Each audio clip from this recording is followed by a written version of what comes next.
So the story begins, but not with candles or cake. It begins with silence.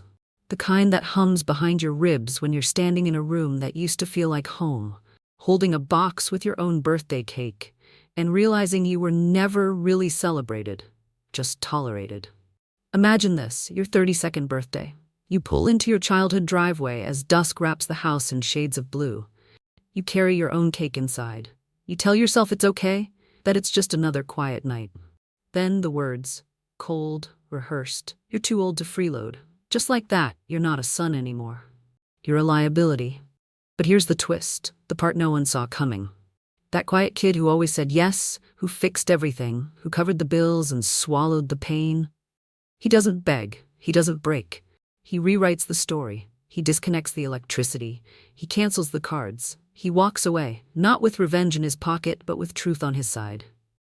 So if you're still here, still listening at this hour, maybe this story touched something deep in you. Maybe you've been there too, used, overlooked, called ungrateful for setting boundaries. And maybe, just maybe, you're ready to hear this. You were never the problem. Some people just fear the ones they can't control. Let that sink in. Let it set you free. Hi, I'm Lyle. I thought family meant warmth, safety, love. Instead, on my 32nd birthday, my parents handed me a packed duffel bag and a wordless eviction. No thank you.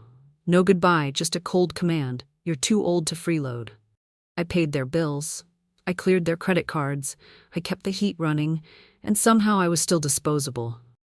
But the worst part wasn't being kicked out. It was realizing I'd been used for years without even knowing it, and when I finally stood up for myself, they tried to break me.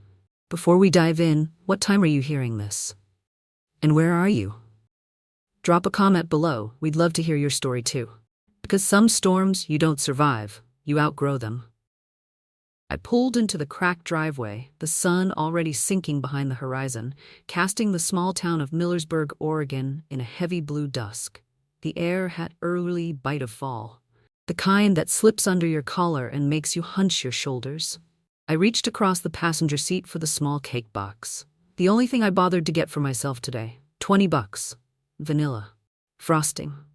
Happy birthday scribbled lopsided in red icing because I didn't feel like correcting the tired kid behind the counter. It wasn't about the cake. It was about pretending, for just a second, that this day still mattered, that I still mattered. Even if no one else remembered, even if the candles would never be lit. The box sat there on the seat like a sad offering, not to celebrate, but to hold the space for something I knew wouldn't come. As I stepped inside, the house felt off. Not that I expected a surprise party or even a lazy card. I learned long ago that my parents, Thomas and Eliza, had stopped celebrating me years back. But tonight, there was a sterile stillness thicker than usual. The kitchen lights buzzed overhead, casting everything in that pale, unforgiving glow. Dinner was already set. Meatloaf, canned corn, and instant mashed potatoes. I hadn't even taken off my coat before Thomas barked from the head of the table. "You're late." I set the cake down quietly on the counter, the plastic bag crinkling louder than I meant. Worked late, had to finish some inventory reports. My voice was flat, measured, no apology. Eliza didn't say a word, just moved her fork around, never looked up. Thomas grunted, poured himself another inch of whiskey into his chipped tumbler. I hung my coat and sat down, feeling the tension stretch across the room like fishing line. Dinner started, knives scraping plates, glasses clinking, the occasional dry cough. No happy birthday, no acknowledgement, just the mechanical rhythm of chewing and swallowing. I lifted my fork and pushed a clump of bland potatoes around my plate. I should have known something was coming. Thomas wasn't the type to stay quiet for long. Halfway through his plate, he slammed his fork down hard enough that Eliza jumped in her chair. The sound shot straight up my spine. He leaned back, staring at me like he was looking at something rotten. "You're too old to be freeloading." His voice was cold, rehearsed. "It's time you left." For a second, the words just floated there. Unreal. I blinked at him, then glanced at Eliza, hoping for some kind of contradiction, some signal that this was just another drunken outburst, but she kept her eyes down, lips pressed together so tight they looked drained of color. "I pay the internet bill." I said it carefully. "The electricity. Half the mortgage. Groceries." My voice didn't rise. It didn't crack. just facts laid bare on the table between us. Thomas laughed, a short, sharp bark that felt like a slap. Paying a few bills doesn't buy you a lifetime stay, Prince. Prince, the nickname.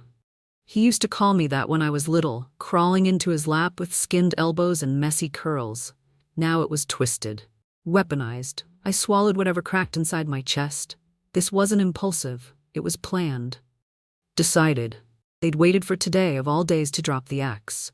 My birthday wasn't a celebration, it was an expiration date. I pushed my plate away. The meatloaf, the cake in the bag, the weight in the air. It all just sat in my stomach like a brick. I stood up slowly, their eyes tracking my every movement. Expecting a scene, maybe tears, begging, something pathetic to justify what they'd done. Instead, I just nodded. Once. Sharp. Final. Got it, I said. Thomas smirked like he'd just scored something invisible. Eliza kept her head down, shame pooling in the slope of her shoulders, but not enough to speak, not enough to stop me from being discarded. I walked toward the stairs, pausing just a second at the counter where the cake still sat in its bag. The plastic handle had stretched under the weight, cutting into the soft foam of the box. One candle was missing. Probably jostled during the drive, but it felt symbolic. One candle missing. One person missing. One family missing. I carried the cake upstairs without looking back. Each step creaked beneath me. Loud, accusing, final. I closed my bedroom door behind me and leaned back against it, letting the hollow thud echo through my chest. This house was never mine. Maybe it never had been. I sat on the edge of the bed for a long moment, staring at the bags already half-packed. I had been too scared to finish over the last few weeks. Some part of me knew this was coming. Maybe not today, maybe not this coldly, but someday. I thought I still had time. I thought maybe I could fix it, if I just kept helping. I peeled off my jacket and folded it neatly over the suitcase.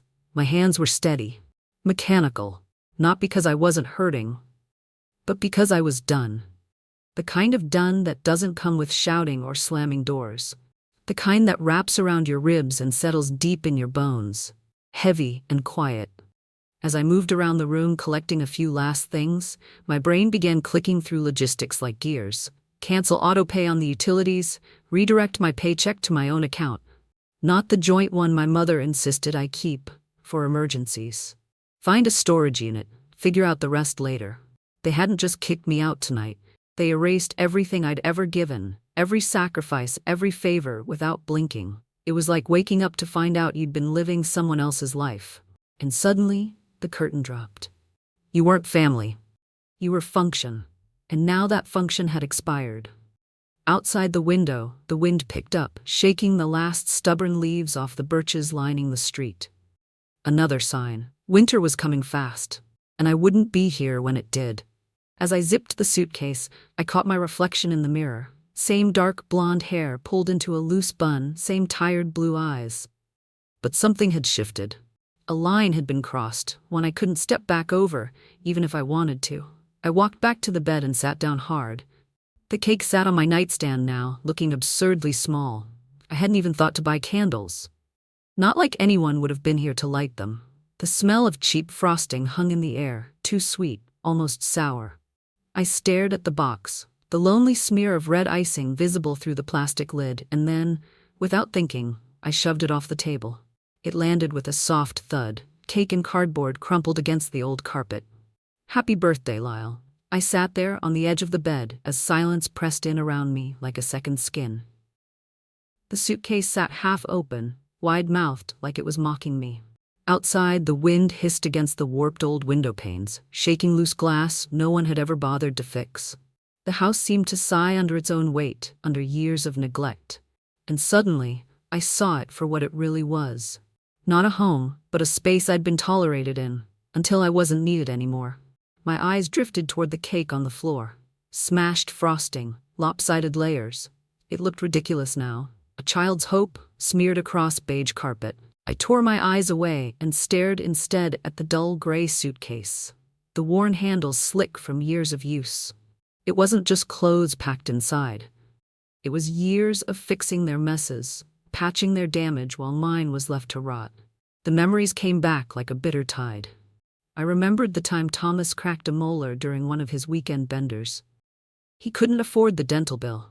not with mortgage notices stacking on the counter like playing cards. So I dipped into my savings, the fund I'd quietly built for a place of my own, and paid in cash. No thank you. No acknowledgement. Just a grunt when he came home from the dentist, drooling and cursing like I hadn't just saved him a world of pain. Or that winter, when Eliza's bald tires spun out and left her stranded just outside town. She called in a panic. I skipped a shift, bought her a new set of tires, and covered the tow. She patted my hand once and muttered, "You're a good son," then passed me the receipt, the repair bill she expected me to pay, too. When the roof started leaking last spring, it was me up there on the ladder in the rain, hammering in shingles while Thomas stayed inside with a beer, shouting about how you can't trust contractors these days. While the same freeloader he wanted gone kept their damn house from falling apart. None of it mattered. None of it earned me a seat at that table. Not tonight. I pressed the heels of my palms into my eyes until bursts of color sparked behind my eyelids. The sadness was still there, but it felt colder now, hardened into something dense and unshakable. The floor creaked as I stood. I grabbed my phone from the nightstand, my feet carrying me downstairs, quiet out of reflex. In the living room, the flicker of the television cast Thomas and Eliza in a cold blue light. Thomas lounged in his recliner, beer in hand. Eliza perched rigidly on the edge of the couch, eyes glassy, far away. They looked fine, like nothing had happened. Like tonight had just been another Thursday, full of silence and resentment and dinner out of a box. I stood there watching. Maybe some part of me still hoped, still held on stupidly to the idea that Eliza would look up and say something. That Thomas would sober up just long enough to remember who kept their lights on when the bank notices came. But hope is a dangerous thing, and tonight it was dead. Thomas saw me first. His lip curled as he raised his beer can lazily. "Don't forget to turn off the lights when you leave," he slurred. "You're not paying for them anymore." The words hit harder than any slap. This wasn't just about being kicked out. They were wiping me out entirely, erasing everything I gave, every unspoken debt, like I'd never mattered at all. I didn't respond. I didn't scream or cry or beg. I let the silence swallow the last fragile part of me that had ever needed their approval. I turned and walked back up the stairs, each step slower than the last, the weight in my chest heavier than anything I was carrying. When I reached my room, I closed the door gently, pressing my palm against the wood as if sealing off the version of me that had once believed blood equaled loyalty. For a long moment, I just stood there, breathing in the musty air. The smell of old carpet and stale memories. I could still hear the echo of Thomas's voice downstairs, not a shred of hesitation in his dismissal. Like tossing out a broken chair. Like I had never been anything more than convenient. Then, with a steady hand, I pulled my laptop from beneath the bed and set it on the nightstand. If they thought they could discard me and still live off the scraps I left behind, they were about to be disappointed. I flipped open the laptop. The screen lit up the room in a cool, sterile glow. My fingers moved quickly, instinctively. Years of managing their bills and online payments had trained me well. One by one, I opened the accounts, electric, water, gas, all in my name. I hovered over the cancel button on the utilities portal, my finger trembling just once before pressing down hard. Electric, gone. Water, gone. Gas, gone. Each click cut another invisible tether that had kept me tied to this house. A place where love came with a price tag and betrayal wore a quiet, familiar face. It was like watching the last threads of a net fall away. The one they'd quietly knotted around me over years of guilt, obligation, and just help us this once. Next was the bank account, the one Eliza insisted we keep joint for emergencies. I moved my remaining funds into a private account I'd set up months ago, back when a quiet voice deep inside warned me this day would come. Transfer complete. Then came cable and internet, services they used every day, never once wondering who was footing the bill. My paychecks had fueled their streaming binges, their scrolling marathons. Cancel, cancel, cancel. Each confirmation was a quiet reclamation of control. They thought I didn't have any? They were wrong. I paused over the auto insurance, Thomas's old truck, Eliza's dented Camry, both insured under my plan to save them a couple $100 every month. I could still hear Eliza's voice from last year, syrupy sweet, saying, "You're so smart with money, sweetheart." It just makes sense. Sure it did. For them. I clicked remove vehicle on each one, my heart pounding. Not from fear, but from a cold, focused satisfaction. It wasn't rage, it was clarity, the kind that only comes when you finally stop begging to be seen. And when the last account was severed, I shut the laptop with a soft click. The silence in the room had changed. It felt clearer, lighter, sharper. This wasn't about revenge. It wasn't even about anger anymore. It was about balance. They wanted me out, fine, but now they'd feel the loss. The son who had kept their crumbling little world stitched together with invisible thread. Downstairs, the TV kept blaring some dumb sitcom laugh track. Echoing up the staircase, I wondered how long it would take before the lights flickered out, before the heater let out its last wheeze, before reality seeped into their cozy little bubble of self-righteousness. I wasn't sticking around to see it. Tomorrow, I'd be gone. But tonight I was pulling the first bricks out from the foundation they'd so carelessly built on my back. The glow of the laptop screen dimmed slightly as I leaned back, fingers hovering over the keyboard. It was just before midnight, and the house had fallen into that deceptive kind of stillness. Outside my window, the oak trees whispered in the autumn wind, rustling dry leaves that carried the scent of a season closing in. Winter was coming. I sat still for a beat, letting the ache in my body settle deep. But it wasn't just the weight of the day that wore me out. It was years. Years of picking up the slack, of being responsible for people who never said thank you. But tonight, exhaustion was a luxury I couldn't afford. I cracked my knuckles, exhaled, and locked in. First up, the electricity bill. I'd been the primary on that account ever since the year Dad forgot to pay, and we spent 2 nights wrapped in blankets, breathing cold air indoors. My login came easy. Password muscle memory. Within seconds I was in. Payment section. Heart steady. Focus locked.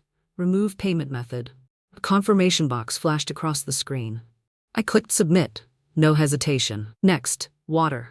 Same deal. Cancelled autopay. Deleted my debit card with the kind of calm that only comes from long overdue clarity.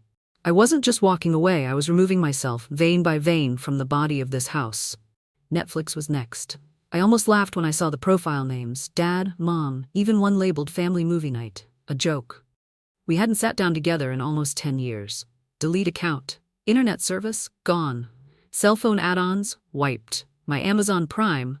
Disconnected from the household. Each click wasn't a petty jab. It wasn't revenge. It was reality. It was survival, finally taking shape through action. An hour later, I nudged the laptop aside and pulled out a yellow legal pad from the drawer. I listed everything I had disconnected, everything that would stop running once the first light of morning hit the warped siding of this house. I needed it in writing, a final tally of everything they never thanked me for, never acknowledged. As I scribbled the last line, the wave came, a rush of memories I didn't ask for. Late nights staying overtime at work to scrape enough together for a surprise heating bill. Vacations I canceled so Eliza could replace her alternator. Birthdays I let pass in silence because they always needed something more. I clenched the pen harder, forcing my hand steady. This wasn't about punishment. It was about refusing to be their safety net any longer. Scrolling through my banking app, I found the emergency savings account I'd opened years ago. Back then, I thought it was smart. Something to protect the family, to make sure we never had to relive that freezing winter with no heat or the summer the lights blinked out during a heat wave. The account had my name first, but I'd made it accessible to them too. Because family. I tapped the option to freeze the account temporarily. No withdrawals, no transfers. It would take weeks of paperwork and signatures for them to even start the process of unfreezing it. And by then, I'd be long gone. As the confirmation screen lit up in front of me, a tight knot in my chest finally began to release. I had given them everything: money, time, loyalty, forgiveness. Tonight, for the first time, I chose me. A new email pinged in my inbox. Tyler, my cousin. He'd sent a meme, a cartoon dog sitting in a room on fire with the caption, "This is fine." No message, just that. I let out a snort, humorless, dry. For all his flaws, Tyler always knew when something was off. I thought about replying, typing out a quick long story or don't ask, but I didn't. I didn't want to drag him into this mess. He was family by blood, but he wasn't part of this rot. Some bridges need to burn clean, no spectators. Instead, I opened a new email draft. I typed the subject line slowly, methodically. You asked me to leave. Now so has my support. I stared at the blinking cursor. My fingers hovered over send, heart thudding once, twice, and then I closed the tab. They didn't deserve an explanation. They deserved the same silence they handed me tonight. The clock on my laptop flipped to 1:57 a.m. The house creaked and settled. Somewhere downstairs, I heard a bottle knock against the side of the sink. I pictured Eliza curled on the couch, wineglass in hand, watching reruns like the world wasn't about to shift under her feet. The heater kicked on, a low mechanical groan rumbling through the walls. Probably the last warm, undisturbed night they'd have for a while. I double-checked every cancellation, every freeze, every disconnection, all scheduled to hit at sunrise. Clean, precise, irreversible. By the time Thomas flipped a switch or tried to warm up his coffee, there'd be no power. When Eliza swiped the joint card for groceries, it'd get declined. When the Wi-Fi blinked out mid-episode of whatever show she was buried in, they would know. They would feel it. I didn't smile. I didn't cry. I just felt empty. But it was the kind of emptiness that hinted at space. Space for something better. Something that could grow where all the rot had been. At 2 a.m., I closed the laptop with a soft click and leaned back in the chair, watching shadows dance across the ceiling. My bag was ready. My car, parked 2 blocks away to avoid suspicion, was already packed with the essentials. Tomorrow, I'd leave this town behind, this husk of obligation and resentment. Tomorrow, they'd wake to a house without the sun they never thought twice about. Morning light barely seeped through the crooked blinds of Nora's apartment when my phone started buzzing violently on the nightstand. Groggy, I pulled the blanket over my head, hoping, stupidly, it was a wrong number. But a glance at the screen proved otherwise. 12 missed calls. Eliza, Thomas, a few random numbers. Probably neighbors or extended family. I didn't play the voicemails right away. I just stared at the list, a knot tightening in my chest. A flicker of guilt tried to wriggle loose. I buried it. They made their choice. Rolling onto my back, I opened Tyler's message first. Straight to the point, like always. Internet's down. No lights. Dad's pissed. Mom's crying. I let the phone drop beside me on the mattress and stared at the cracked ceiling. It had begun, and I wasn't there to fix it, not this time. A chime, new voicemail. Curiosity got the better of me. I hit play on speaker while I pulled on a sweatshirt. Eliza's voice came through, soft, shaky. Honey, there must be some mistake. You wouldn't just leave us like this. Please call me. We can fix whatever's wrong. We're family. I closed my eyes, letting the words hang in the still air. Funny how fast Freeloader turned back into family when the Wi-Fi cut out. Another ding, a text. This one from Thomas. You'll regret turning your back on your family. No warmth, no confusion, just fury. I silenced the phone and turned it face down on the nightstand. Nora wandered into the living room holding 2 mugs of coffee, hoodie oversized, hair sleep tangled. She didn't say anything at first, just handed me a mug and sat cross-legged on the floor next to the bed. After a long sip, she said, You look like someone just told you your winning lottery ticket expired. I let out a short, bitter laugh. They're panicking, I said simply. Nora leaned her head against the wall, knees tucked to her chest. Good, she said, voice even. Sometimes it's not betrayal to save yourself, it's survival. Her words settled between us, soft but unshakable, like truth spoken too late but still on time. I nodded, unable to speak. My throat was tight with something between grief and relief. We sat there for a while, listening to the low rumble of a garbage truck making its way down the street. Later that afternoon, we walked to a small community event at the church. An autumn fair with pumpkin displays, pies, and booths selling candles and knitted scarves. Small-town charm in full display. I stuck to the edges, kept my head down. But it didn't take long before the whispers reached me. Thomas was there. He stood by the apple bobbing station, voice just loud enough to draw ears. I didn't have to get close to hear. My son abandoned us, he barked, after everything we gave him. These kids these days, no loyalty, no gratitude. Each word landed like a dull thud, familiar, rehearsed. He wore his lies like an old jacket, threadbare but comfortable. Heads turned. Some nodded, others traded looks, the kind that said they'd heard this all before, because they had. Thomas airing dirty laundry in public wasn't new, and people remembered. Nora nudged me, whispering, "Don't." I hadn't even realized I was already a few steps toward him.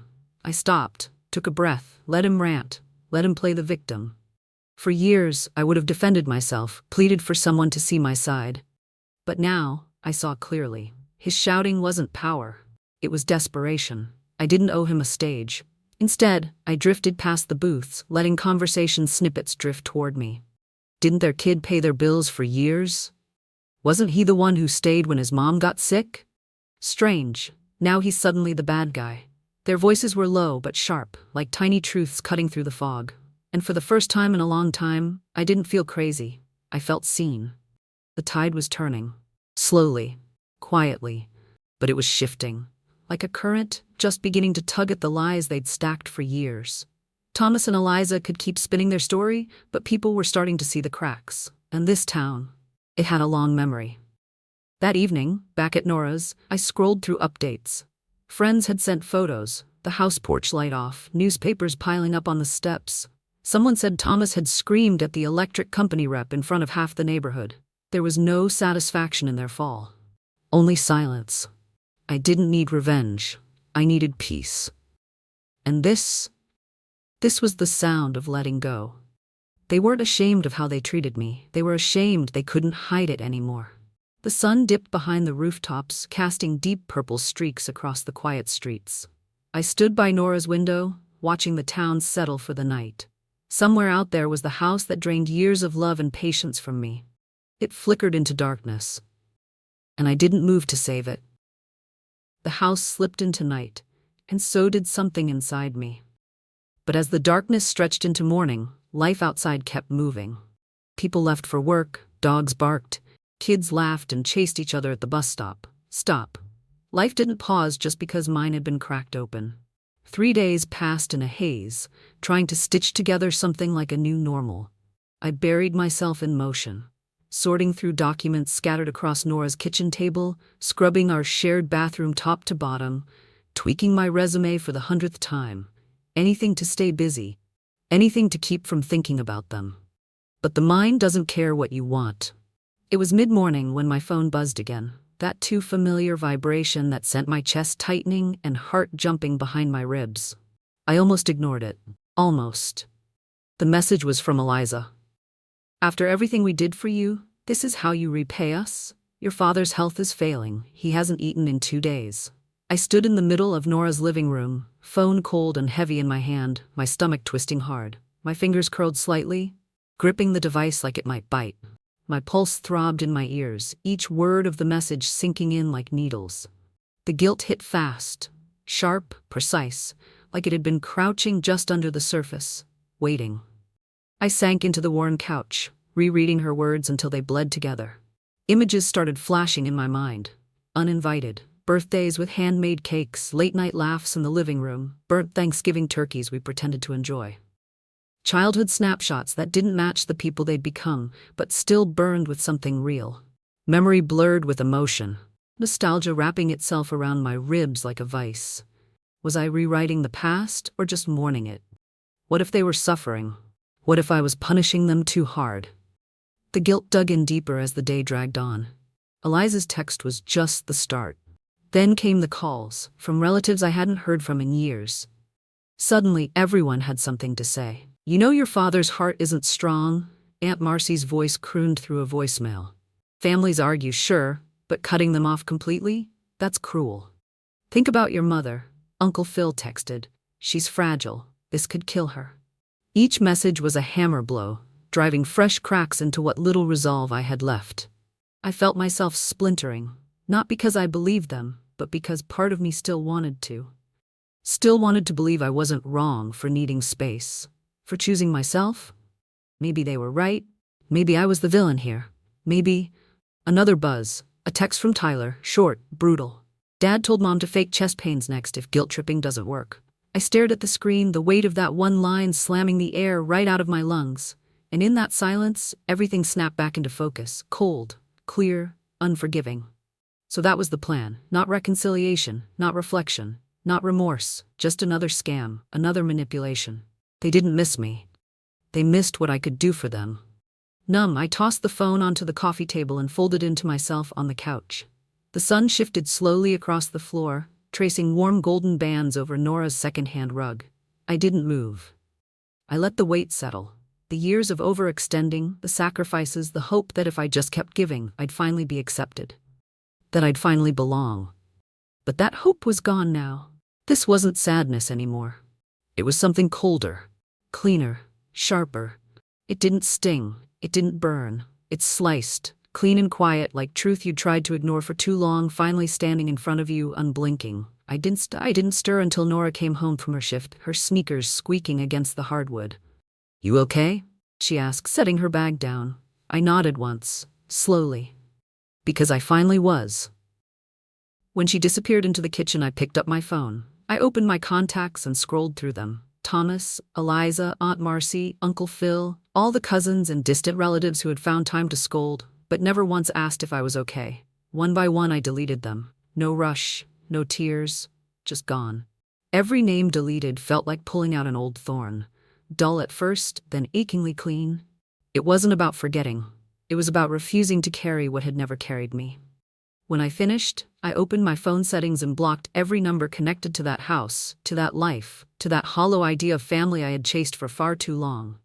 It wasn't anger, it was mercy. For myself. I placed the phone face down and leaned back, taking in a deep breath that filled my chest like it hadn't in years. Tomorrow would come, and with it, new battles. I wasn't naive enough to think it was over, but tonight I'd won something. Small, real. I thought disconnecting from them would feel like shedding chaos, like shrugging off a heavy coat I'd been wearing for too long. But all I found was silence. Not peace exactly. Just stillness. Like the world was waiting to see what I would do next. The next few days slipped by quietly.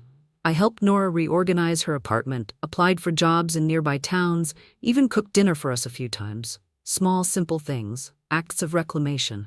For a while, I dared to think maybe I'd outrun the wreckage they left in me. Then it started. It was a Thursday morning. The autumn chill was creeping through the window, and I was sipping weak coffee from one of Nora's chipped mugs when my phone buzzed across the table. I expected another job rejection. Instead, it was a message from Carrie, an old coworker. "Hey, you seen what your dad posted?" Curious, I tapped the link. There it was, splashed across the town's Facebook group like rot on wallpaper. Thomas's post lit up the screen like a warning flare. "Some daughters are raised to be grateful, some turn into snakes. After everything we sacrificed, our daughter left us, sick, starving, abandoned. Pray for us." The post already had over 100 comments. Some offered prayers. Others, people I barely knew, hurled judgment like stones. "Ungrateful brat," one read. "Parents give you life and you spit on them," another sneered. For a second, my hand shook so badly I nearly dropped the phone. The words blurred, but the sting was sharp. Not because they were true, but because for a moment, they echoed the doubt I hadn't fully killed. Nora glanced over from the kitchen, her brow furrowing. "Bad?" I nodded once, pressing the phone screen to my chest, like maybe it could muffle the ache building in me. By noon, the wildfire had spread.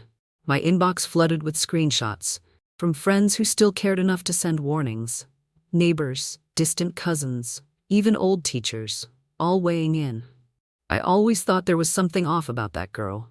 Nora sat down across from me, her voice calm but sharp. "They're writing your story for you. Are you really gonna let them?" I looked at her, really looked, and the words sank in deeper than I expected. Something inside me straightened, like a spine I hadn't realized was bent. I'd spent years shrinking to fit their version of me, quiet, helpful, invisible. But not anymore. No, not this time. I powered off my phone and pulled open the drawer where I'd stashed the folder, my insurance, my truth. Inside were years of records, receipts, screenshots, emails, bank transfers, all proof of the thousands of dollars I had funneled into that house, into Thomas and Eliza, without ever once asking for thanks. Electric bills in my name. Mortgage payments cleared from my account. Roof repairs funded by overtime. Groceries, tires, heat. They'd forgotten the cost because they'd never paid it. But I had. I spent the next few hours scanning every document, organizing every file. Every receipt was a memory. And every memory cut clean through any last thread of guilt I still carried. The dates, the amounts, each one a scar I could finally name. There was power in the proof. in seeing, black and white, the trail of everything they took. By nightfall, I had built an arsenal, not out of rage, but facts. Cold, quiet truth stacked in a digital fortress no one could refute. Nora peeked into the room, her voice soft. "You gonna post it?" I looked up from my laptop and shook my head. "Not yet," I said. "Let them talk a little more. Let them keep showing everyone who they really are." Because I knew something Thomas and Eliza hadn't expected. I wasn't charging in blind anymore. I wasn't lashing out. I was waiting. Strategic. This town thrived on gossip, but gossip collapsed quickly when truth started leaking through the cracks. All I had to do was wait, for the moment their version of the story grew too big, too bloated to hold. And when it burst, I wouldn't need to shout. I'd just have to show the truth. That night, Nora and I sat on the couch eating leftover spaghetti. She raised her fork toward me like a quiet toast. "To survival," she said. I smiled faintly, lifting mine. "To never apologizing for saving yourself." Later, lying awake in the spare bedroom, I replayed Thomas's words in my head. Some daughters are raised to be grateful. And he was right, in a way. I had been grateful. Grateful even when they starved me emotionally, drained me financially, erased me as a person. But not anymore. By the time I finally drifted into sleep, I wasn't just surviving their lies. I was ready to bury them with the truth. They thought I'd never dare say it, but the decision had already been made. There was no turning back. I sat at Nora's small dining table, laptop open in front of me. My heart thudded in my chest, but my hands were steady. The room smelled faintly of stale coffee and the damp scent of last night's rain. Ordinary things set against a moment that wasn't ordinary at all. It was quiet, but electric. The kind of stillness that comes right before a shift, like the breath before a landslide. I uploaded the thread. It wasn't written with anger, not emotion. It was clinical, measured, surgical. I didn't want sympathy. I wanted clarity. First came the screenshots, years of utility bills, electric, water, internet, all in my name, all with clear dates. Then the bank statements, mortgage payments pulled month after month from my account, even during times when Thomas had a full paycheck sitting in his own. Next, I added old emails between me and the landlord, confirming repairs I'd paid for myself. Roof patches, plumbing, insulation, the stuff that kept the house intact through brutal Ohio winters. These weren't just transactions. They were footprints. Evidence of all the places I'd quietly shown up when no one else did. Finally, I wrote out a short timeline. The years I gave up birthdays, holidays, travel, even basic self-care, all to make sure they had what they needed. And then the final note. When they asked me to leave, they didn't just lose a son. They lost the person who kept the lights on when they weren't looking. I hit post. For a second, nothing. Just the low hum of Nora's fridge.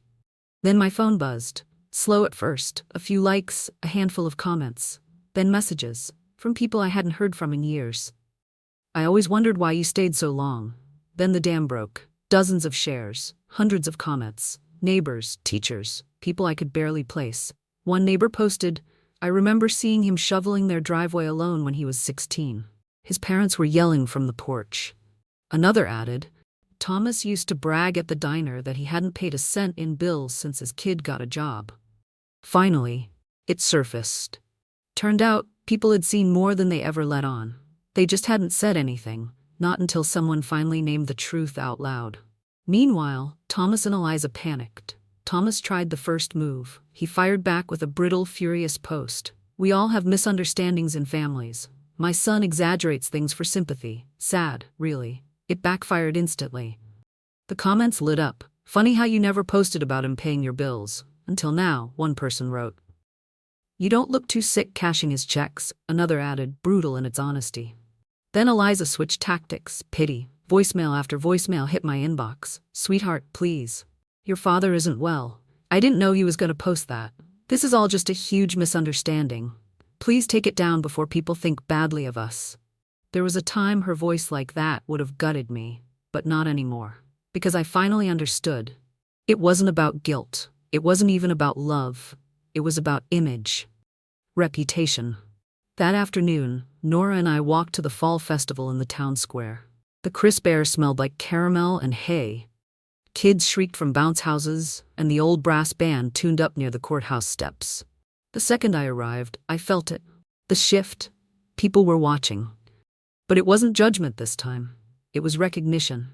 Mrs. Langford, my old elementary school teacher, gave me a quiet nod, a sad little smile. Mr. Collins from the hardware store tipped his cap. Then by the pumpkin carving station, a woman I barely recognized, one of Eliza's old church friends, stepped forward. She laid a hand on my shoulder gently. "You deserved better, sweetheart," she said softly. "We all knew. We were just too afraid to say it." The tears came fast, stinging the backs of my eyes, but I blinked them away. I nodded, murmuring a quiet thank you that felt too small for what it held. Standing there in the center of the town that once treated me like a shadow, I saw it clearly for the first time, sharp and undeniable. The shame had never been mine. It had always been theirs. As the sky turned dusky and fairy lights flickered to life around the square, the smell of roasted corn and bonfires drifting on the breeze, laughter rose from the crowd. Music played. Kids danced. And for once, I didn't feel like I was standing at the edge of someone else's life. I belonged. To myself. Later that night, as fireworks shattered across the sky in bursts of red and gold above the courthouse lawn, I stood still, face tilted up, watching the colors streak the darkness apart, and a voice deep inside whispered, "Sometimes the brightest displays come only after the darkest storms." And this time, I wasn't running from the wreckage. I was rising from it. The smell of burnt leaves hung in the air as I leaned against the window frame in Nora's apartment, watching the town settle into another crisp autumn evening. Outside, life looked untouched, unchanged, like the world hadn't noticed that mine was teetering toward yet another war. It had been 2 days since I posted the truth, and for a brief moment I believed it was done. That silence would settle like dust between us. That maybe, just maybe, there would be no retaliation. Then came the knock. Not frantic, not violent. Just a soft, hesitant tap on the door, almost polite, like an apology in advance. I looked at Nora. She peered over her coffee mug, brow knitting in concern. I crossed the living room and opened the door. A uniformed officer stood on the other side, holding a large manila envelope. "Miss Marin?" he asked, voice flat and professional. "Yes," I answered, though my stomach was already twisting. He handed me the envelope. "You've been served. Civil suit. Any questions? The contacts listed inside." I nodded, murmured a mechanical thank you, and closed the door quietly behind me. I stared down at the envelope like it might explode. But I didn't need to open it to know. I sat at the kitchen table and slid a finger beneath the flap, unfolding the stack of legal papers inside. Thomas had filed a lawsuit against me. The accusations were almost laughable, if they weren't so cruel. Theft, emotional elder abuse, financial abandonment, a tantrum dressed up in legalese. Nora hovered over my shoulder, reading silently until she muttered, "Unbelievable. They're trying to destroy you for walking away." For a moment, just a moment, that old familiar guilt flared up, hot and sharp like a reopened wound. The voice that had shadowed me since childhood whispered, "Maybe you're overreacting. Maybe you should have just kept quiet." But that voice didn't hold the same weight anymore. Instead of spiraling, I took a breath, steady, slow, and felt the truth beneath my feet. Solid. Grounded. "Not this time," I said aloud, standing up. "I'm done apologizing for saving myself." By noon, I was on the phone with a legal aid office in Columbus. I explained everything, calmly, methodically. I forwarded them the proof I had already gathered, receipts, transfers, documents, years of quiet sacrifice spelled out in black and white. They listened. They asked questions. Then they told me what I hadn't even dared to hope. They'd help me. They'd draft a countersuit if it came to that. "You have a strong case," the paralegal said. "And honestly, it sounds like you should be the one suing for exploitation." I didn't want revenge. I just wanted my life back. Just the freedom to breathe without the constant weight of obligation crushing my ribs. Just the space to exist without being mined for usefulness. That afternoon, I took their advice and filed formal complaints of my own, detailed, thorough. I outlined years of financial manipulation under emotional coercion. Turns out, elder abuse goes both ways when adult children are guilted, threatened, and weaponized into silent servitude. The backlash didn't wait. Eliza called first. Her voice was thick with theatrical grief. "Please, you're tearing this family apart. We only ever wanted what was best for you. You're overreacting. You know your father's not well." The words came coated in sugar and rot. I could almost see the script in her hand, well practiced, well worn, but I didn't buy it, not anymore. I didn't respond. An hour later, Thomas sent a text, a final poisoned dart. You think you won? Family always gets the last word. I stared at it for a long time. The words blurred, a tangle of anger and pity clashing inside me. Then quietly, I opened the drawer by my bed. Inside, wrapped in a folded tissue, was the little plastic cake topper I'd bought for myself on my last birthday. The one they turned into an eviction. A single candle. A broken memory. I turned it over in my hand, feeling the absurdity of how much hope I'd once packed into that tiny hollow piece of plastic. A whole fantasy of belonging balanced on a dollar store decoration. I'd held on to it like proof that I'd once believed in something better. Family isn't who you're born to, I whispered. It's who treats you like you matter. 2 days later, I stood outside the police station, papers in hand, flanked by a volunteer advocate from the legal aid office. The building looked more like a post office than a place where families fractured for good. Squat, gray, unremarkable. But the weight of what waited inside pressed hard on my shoulders. I wasn't scared, just steady. Like standing on the edge of something vast and choosing to jump anyway. Thomas sat at a battered wooden table, posture rigid. Eliza beside him, hands twisting her purse strap like it might strangle the truth back into silence. They looked smaller than I remembered, angrier, weaker. An officer calmly explained that if they pursued their false charges, they'd face a countersuit for defamation and financial abuse. Charges that could hold up. I had the receipts. Literally. Thomas's face turned a deep, dangerous red. He shoved back his chair, the legs screeching across the floor. This is a witch hunt, he spat. She's manipulating everyone. No one replied. Eliza folded into herself, sobbing so loudly the sound echoed off the concrete walls. I didn't flinch, didn't speak. I didn't have to. As they stormed out, the officer turned to me and said quietly, "You did the right thing. Don't let anyone tell you otherwise." Outside, the sun was startling, sharp and golden against the crisp blue of the autumn sky. I stood still, letting the warmth touch my skin. The courthouse loomed behind me. The town stretched ahead. The air smelled like burnt leaves and fresh possibilities, like endings and beginnings tangled into one. And with every step I took away from that building, the weight I'd carried for decades eased just a little more. No more explaining, no more guilt, no more apologies. As I crossed the parking lot, a gust of wind kicked up a flurry of fallen leaves, swirling around my boots like a quiet cleansing. It felt as if the world itself was brushing away the remnants of a life that no longer belonged to me. Each step felt deliberate, like I was walking out of a script I never agreed to play. The leaves danced around me as if nature itself whispered, "You did it. You're free."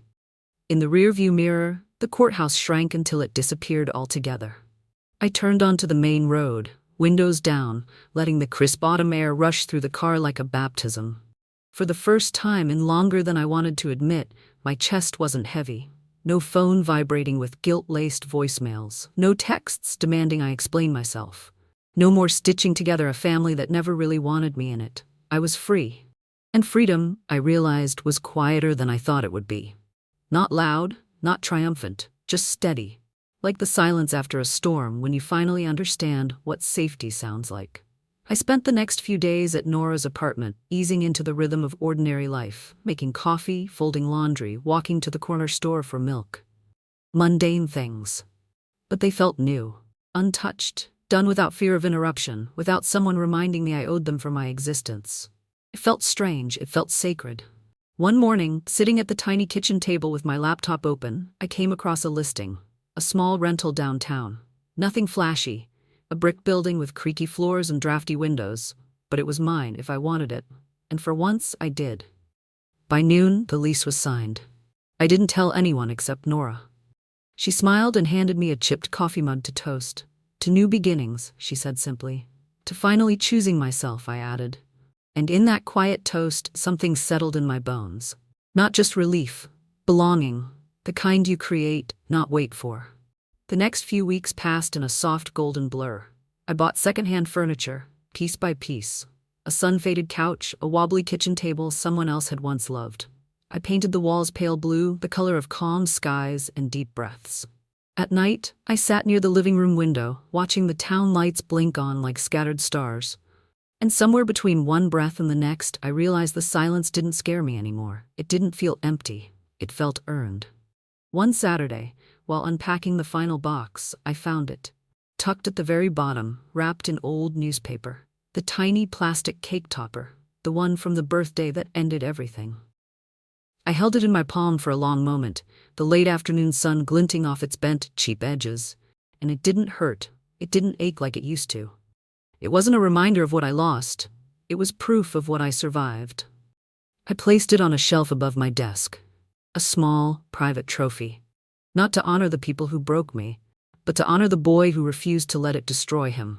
The boy who waited for years, silently hoping love would come if he just worked harder. Who gave and gave until there was nothing left but willpower and breath. And still, he stood. Sometime later, a card appeared, slipped quietly under my door. No return address. Inside was a single note, written in careful, deliberate handwriting. You were never the problem. Some people just fear the ones they can't control. I never found out who sent it. I didn't need to. Because that sentence held more truth than years of family dinners and empty apologies ever had. Because I already knew the truth. The final, clearest truth of all. Family isn't something you earn by sacrificing yourself. It's something you're given freely, or not at all. And in their absence, I was finally building something they could never take from me. Peace. Self-respect. A life stitched together not from fear or obligation, but from choice.